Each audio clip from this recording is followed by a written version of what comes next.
Ooh, I just got a completely different... Yeah, that's absolutely crazy. Crazy. I just got a completely different flavor out of that I didn't get the first, 4 or 5 sips. Cinnamon and plums. Mm-hmm. All right, welcome to Whiskey's a Journey. My name is Peter Fastiano. And I am Mary Bridget Fastiano, Peter's sister. And today, at the time we're airing this, it's Monday, we are looking at a bourbon review. Not a Kentucky straight bourbon. We are looking at a bourbon that is actually from Texas. This is Still Austin. It's their their fall bottled and bond aged 6-year release. That's what we're gonna be doing today. So just like always, we're gonna nose it, pour it, taste it, talk about it a little bit. We're gonna add some water to it, and then if you stick around until the very end, we're gonna add water to mine, and then we're gonna give it a score. Yeah, you love me. We're gonna give it a score. You don't love me. At the very end. I don't love you that much. I do. So, Still Austin is coming out of Texas. I think Nancy the Nose Fraley, the blender, I think has something to do with this. So, bottled and bond, that means it's what proof? Over 100 and just 100. Oh, okay. Over so 100. It's 100 proof. It has to be aged. Every bottled and bond is always 100 proof. Nothing every bottled more, and bond nothing is less. always 100 proof. Oh, okay. So it's got to be aged at least 4 years, and this one's aged 6 years. I think they have a summer, a fall, or a spring release. This is their fall release of the bottled and bond. So I think something that's a little bit different than this one, it is a certified Texas whiskey. They do something called slow water reduction. And I think over the course of each month, as it's going through the aging process, I think they add water to the barrels each month to proof it down a little bit. And by doing that, it doesn't become over oaked. And because it's in Texas and the Texas climate, I think things that are sitting in barrels for longer than 2 years have a tendency to become way over oaked. So Nancy Fraley is using that technique because I think it's coming from cognac. I think it's a cognac process that they use, and I think she took that from the cognac world and brought it into the whiskey world. And this being 6 years of age in the Texas climate, I think just looking at the video talking about the slow water reduction, I think that's something that they really focused in on to make sure that this was not over oaked. So now that we're 5 minutes into the video, what are you getting on the nose? Yumminess. I do get a burn, even though it's only 100 proof. Is 100 proof high or not so high? It's all relative. It's all relative. What you're used to. See, now I'm not getting a burning. It's coming and going, and going. I think it's it's sweet. It's all dependent upon your own palate. I mean, I really can't say that 100 proof is. I love the way this smells. It's not overly sweet like some of the bourbon smells that I like. It has, on our last video, we were talking about an earthiness balanced with a sweetness, that's what that needed. The one with the horse. The Blanton. The Blantons. This smells like what we were saying we wish that other one was, that there was a balance between sweetness and earthiness. That's exactly what I get with this. The right amount of sweetness, the right amount of earthiness. I'm trying to pinpoint. I mean, this definitely smells different than a Kentucky straight bourbon. There are unique notes coming out of Texas, and I know people say that there's a Texas funk to it. I don't really pick up on a funkiness, but there is definitely a distinct difference between Texas bourbon and Kentucky straight bourbon, or Texas straight bourbon. I don't know if it's a straight bourbon or not. But how would you know it's that? Still Austin bottled and bond straight bourbon whiskey. So straight bourbon whiskey.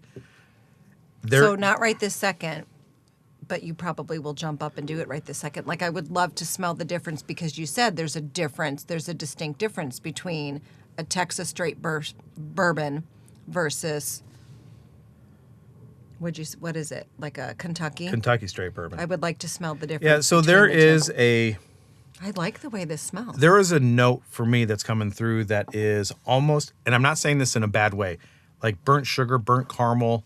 Like a creme brulee? Yeah, that is kind of coming through here. And I do get a good amount of oak that's coming through, but it's not over oaked. And the sweetness, you know how typical bourbons have vanilla, brown sugar, caramel, honey, kind of those Right. kind of notes. Sometimes you can throw in cherries and chocolate. Right. I'm This not getting that with this. this You know what this- definitely has a unique You know nose what that it I'm smells having a like, and difficult time explaining. I said this at the competition. It smells like, and I'll have to wait until I taste it to remember what it tastes like. And I know this is not the one that Sam, did he call himself Sammy. Sammy, gave us. But when I smelled it, I said it smells like an old fashioned, Yeah, he gave us a rye. We tasted and the it rye. smelled like an old fashioned. So this almost smells more like a mixed drink, like a cocktail. Yeah. That you would mix this in with other things like bitters and. And there's a heavy cinnamon note. Yeah, than just smelling a plain whiskey with not in a mixer. This smells like it would have been a mixer already. Yeah, it's very unique on the nose. Yeah. Ready to get on the palate? Oh God, yes. Okay.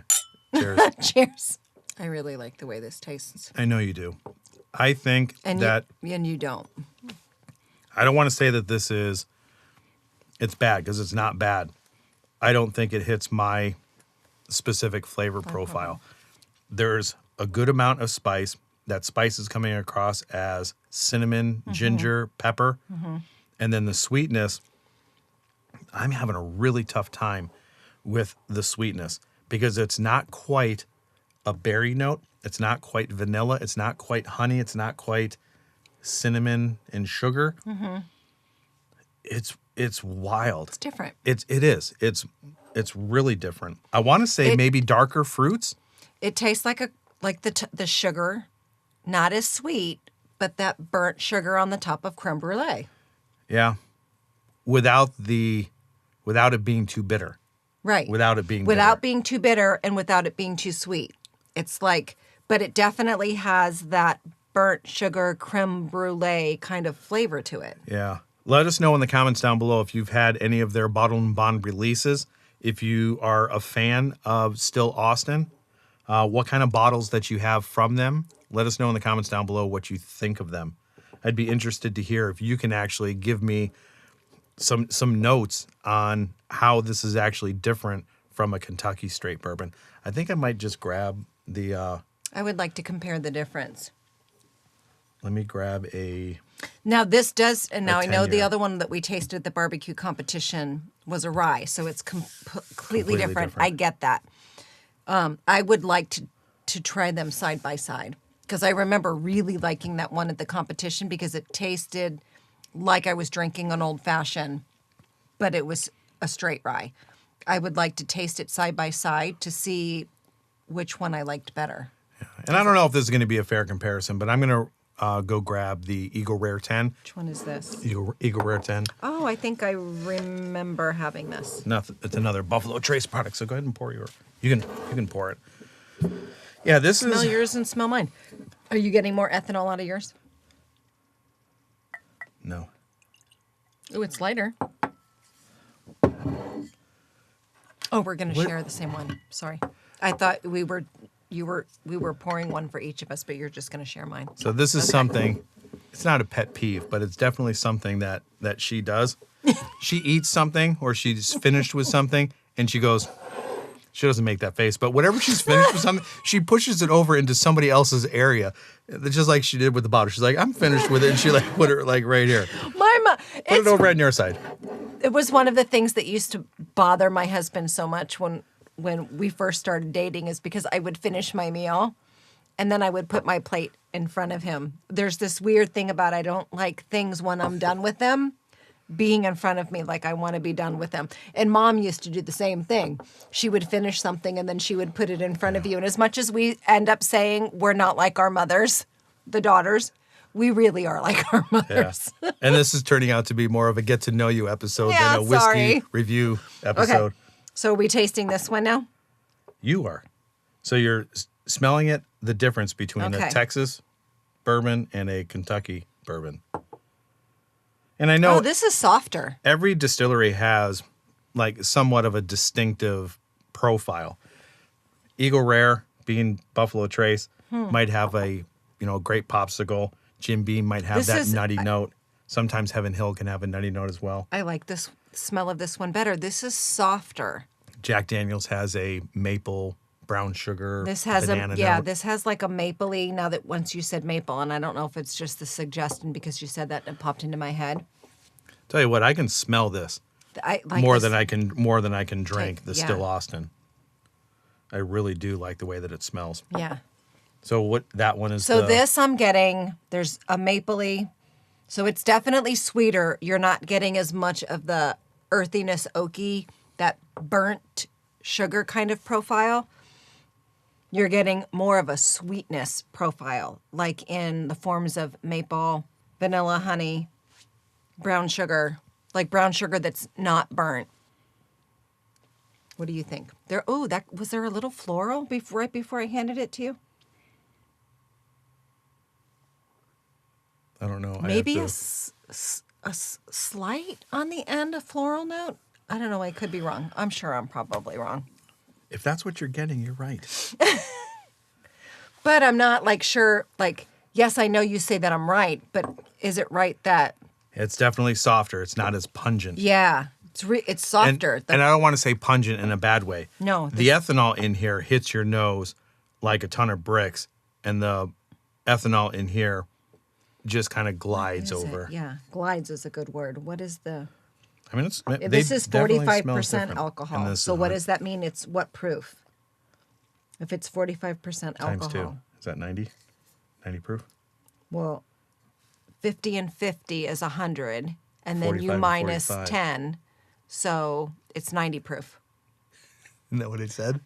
I don't know. I wasn't listening to you. I was too worried about doing the math myself. Yeah. Yes. So 90 proof versus 100 proof. So this is less, which would make sense that why it would be softer. Can I taste it now?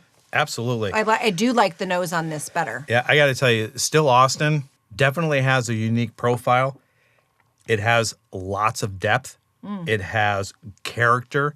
It definitely tastes and smells much different than any legacy distillery that's out there. Buffalo Trace, Jim Beam, Heaven Hill. And what they're doing is absolutely amazing.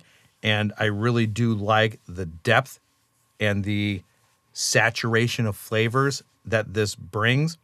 The only problem with me with Still Austin and this bottle is those saturation of flavors are not exactly my preferred profile, but I can definitely see how people would absolutely fall in love with this bottle. I like a little bit sweeter, a little bit less spice, but I'm telling you, it's amazing on the nose.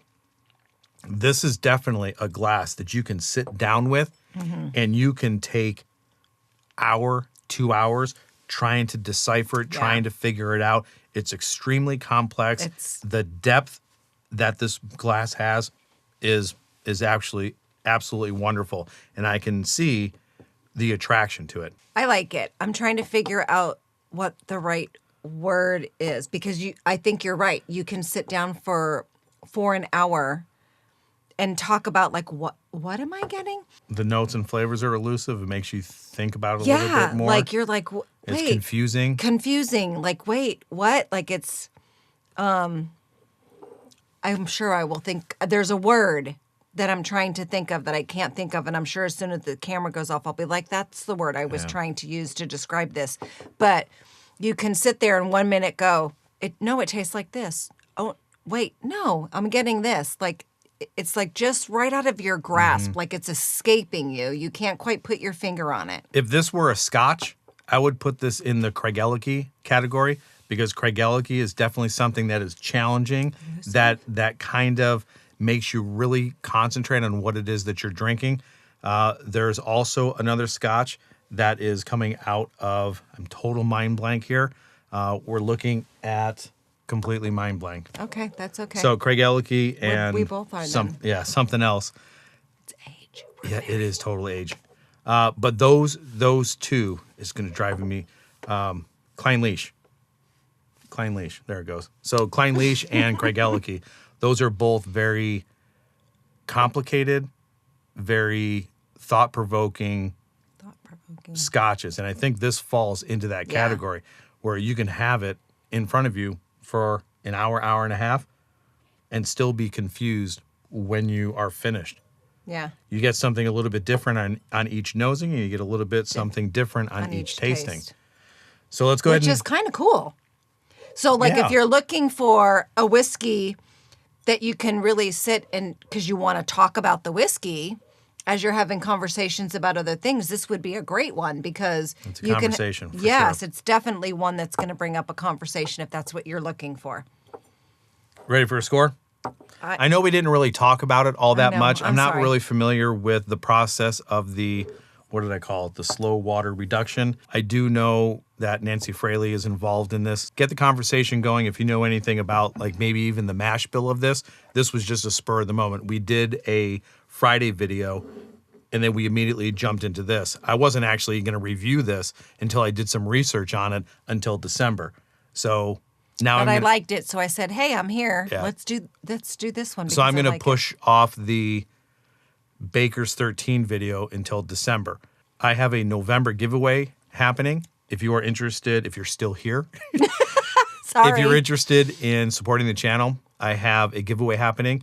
If you are selected after you donate an increment of $5, I'm going to spin the wheel in December of all of the people that donated in November. If you are selected, you can win 8 2-ounce samples of anything that I reviewed in November. Automatically included into the giveaway is going to be a 4-bottle flight of Green River. So you'll get 2 ounces of each of the 4 bottles there. So you have a total of 12 2-ounce samples to win. So if you're interested, the rules to the giveaway are in the description below. And this would be one of them, right? This would be one of them. Which would be great because if you have not tried a Still Austin and you're interested in the elusiveness Elusiveness. of this, if you haven't tasted it, it would be a great one to And try. Eagle Rare appeared on the channel in November, so if There you're you interested go. in Eagle Rare as well, that'll be in there. Let's go on to get to the score because this is going to be a 35 to 40 minute video. See, didn't you miss me?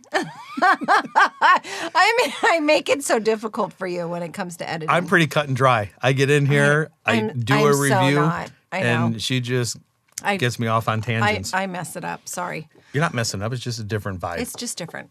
So It's different. I review whiskeys and rate them out of 5 stars. Let's go ahead and rate the Still Austin. Okay. So Oh, I don't know. Oh, you did $79.99, and we're in Phoenix, Let's Arizona. do this. What is this?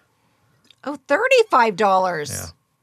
But good luck finding it. It's And very... oh, really? Yeah. It's elusive. It's elusive, and people mark it up on secondary. So, Okay. out of 5 stars, I can see, again, how people would fall in love with this bottle. Mm-hmm. It's complex. It's confusing. You can dissect it. It has intense, rich flavors. It just so happens that those flavors are not my profile. The price is relatively, it's $79.99, bottle and bond, 6 years. Typically, it would be around $60 if you're looking at the price per year. So I would say, based on everything that's in the glass and the price, I'm going to put this at 3.5. It's good, but it's not my flavor profile. So 3.5. Okay. So I'm trying to remember like things to compare it to. Do I like it? Absolutely. Is it my favorite bourbon that I've ever had, right? Based on other bourbons I have. Is it my favorite bourbon that I've ever had? No. Do I like it? Absolutely. So I would say you rated it a 3.5. 3.5. Because It's good. I would say maybe I would do it a 3.6. okay. We're doing it out of 5 stars? Sure. Out Oh. of 5 stars. Okay. 3.7 because I do like it. It's so interesting. And I have not found for me a whiskey that is confusing for me that I also like that makes me want to talk about it. Like, Yeah. you know what I mean? Like, does that make sense? Absolutely. Like I'm like, oh yeah, I like that. This is what I like about it. Or oh yeah, I don't like that because of this. Like with this one, it's the first one I think that I've really come across that I would say I want to sit down with you and my husband and keep drinking and going, let's talk about this. Are you getting this? Are you getting that? Yeah. Are you getting this? As opposed to, no, I just want to drink it because I like it. So from that perspective, I would say, yeah, I would want to rate it like a 3.7, 3.8 because it's making me want to discuss it. Yay! I think I'm growing. All right. That's where we're going to stop it. So Wherever in your journey, I hope you're enjoying it. what was that? Wherever you are at. Wherever you're at in your journey, we hope you're enjoying it. Because we're enjoying ours. Definitely enjoying ours. Cheers, everybody. Cheers. See you on Wednesday. Ooh, I just got a completely different, Yeah, that's absolutely crazy. I just got a completely different flavor out of that I didn't get the first got 4 or 5 sips. Cinnamon and plums. Mm-hmm. Like, literally, like stewed plums with cinnamon in it. It's wild. I love how it changes. This is really an interesting bottle. Yeah. I just wish those flavors were... Sweeter. Like a little bit sweeter. Yeah, I wish they were sweeter. Yeah. Yeah. Like those same changing profiles, but with the sweetness to them every time. It's interesting. Yeah.